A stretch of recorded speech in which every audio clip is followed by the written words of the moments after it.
Салам достор, силер менен Мирлан Чикагодан. Өзүңөр көргөндөй уже Чикагода сууктап баратат күн. Акыркы күндө Америкага келип баягы эле права маселеси темасы бүтпөй койду. Ошол боюнча бир аз маалымат берип кетейин.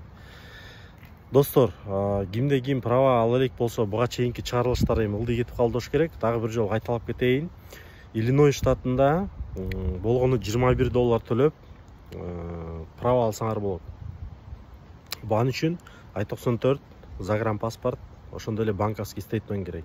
Бирок банковский стейтмент менен барсаңар, кийин силерден подтверждающий адрес сурайт. Бул бил. Билиңер жок болсо, аннулировать этет. Меники ошондой болгон. 3 айдан кийин аннулировать этип, кайра повторно сдавать этип, кайра повторно алып, бил менен уже экинчисине бил менен тапшырдым. 1 айдан кийин мына мага монтип пластиковый кечөө келди. 1 ай мурун тапшыргам. Экинчи повторносын. Баягы кагаз берет, временный. Ошол экени 1 ай өткөндөн кийин ушундай пластиковый келди туугандар. Ошон үчүн совет берем, кимде бил жок болсо, сразу бил менен эле тапшыргыла.